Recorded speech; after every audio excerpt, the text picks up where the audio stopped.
day game is about removing yourself from a hierarchy, right? Because like you say, most guys really, they sit around and by default they're in a hierarchy because they go to the office and maybe there's the, you know, like the top guy is the Chad, and then you've got the second guy who's really great looking, and then you know, if you're not one of those guys, then you fall somewhere beneath. And since most people still apparently meet at work, you know, partners that get together, you know, if you're not the Chad, then you're going to be number 4. Maybe you get, you know, you end up starting a relationship with woman number 4 on the opposite side. But you're in a hierarchy, aren't you? You're being judged in this group of people, or if you're still in the same small town where you were brought up, you know, as part of that same friendship group, you're being judged as you're in that hierarchy.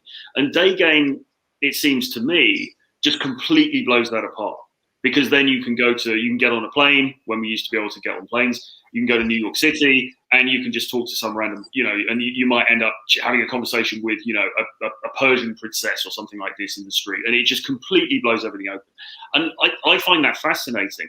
But I think it also links in with some of the other things that you talk about, because obviously you've been traveling for 13 years. You're a digital nomad, if you like, or that's the basis of the company.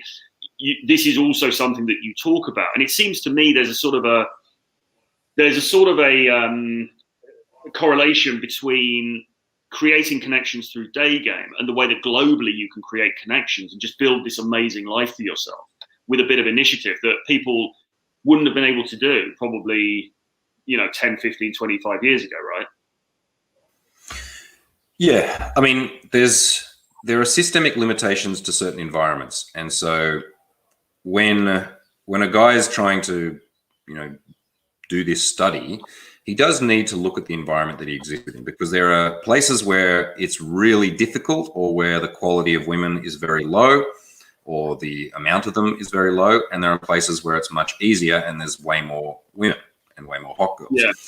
That was my kind of initial motivation when I was traveling initially in the early 2000s, and I started getting into, you know, meeting women live, you know, cold approach, and moving around Eastern Europe and South America and Asia, and realizing that, oh, okay, I'm glad I cut my teeth in Melbourne, Australia, which was like a hard town to work in, but on average, Australian guys are tall and good looking.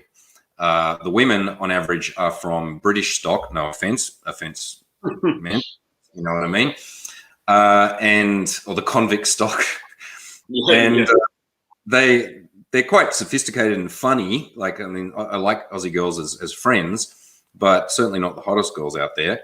And so when I started traveling around other parts of the world where the guys were less attractive or had less confidence and the girls were screamingly hot, what I got for my efforts massively increased. And so it's no coincidence that I moved my entire operation over to Eastern Europe as soon as I could, because I'm a big believer in creating leverage. Right? It's very important. Like, some guys only work with leverage, and that's the guy that buys the club or becomes the photographer, or, you know, sets up the OnlyFans fucking stable or whatever. So, you know, that's where a guy is trying to create a social world where there are pretty girls around, which is not a bad idea. But if you don't actually have the skills and the backup of the internal stability and confidence, then you still won't get very much out of that. Or if you do, you'll be very worried that you're going to lose her all the time, because once she gets over the bedazzlement of whatever the thing is, the shiny thing, she'll be looking at the man, and then if he doesn't stack up, she'll look for somebody else. So yeah, I'm glad that I started out like doing the grind, doing the grueling street approaches in my Australian cities. But then once I started traveling and recognizing, okay, I can get way hotter quality much more easily, and get more respect, and also live if I can work out how to make Western money in an upcoming country, then I can live, my lifestyle can be double what it was in Australia, for example. So yeah, I mean, I harp on about this all the time, especially for young guys who, you know, they grew up in a second, third tier kind of city, and they're looking down the barrel of getting a mortgage and a job and studying in the place that they were born, more or less. Maybe they go and do their uni course somewhere else for a while, but like this parochial kind of I stay where I was born. That's a tractor going by the way. That'll probably be the last one here for the day. Is extremely limiting, because you should go and see the fucking planet, because you can. And even now you can, actually. I'm still been traveling with impunity. You just have to figure out the cracks and get a lawyer to make a letter here and get the COVID test or whatever it is. So I've still been traveling since after the initial lock. I've been to 10 countries in the last year. Usually I'm on the road most of the time.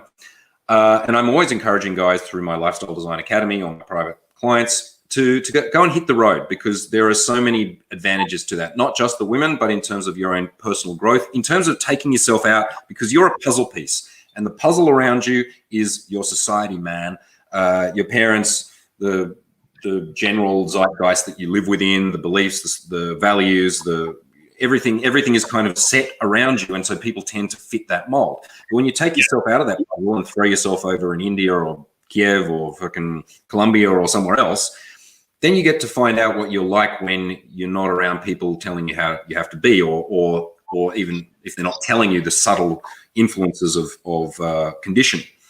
And you learn to become fearless, to become resourceful. You have to go and meet people, because otherwise you're lonely and bored.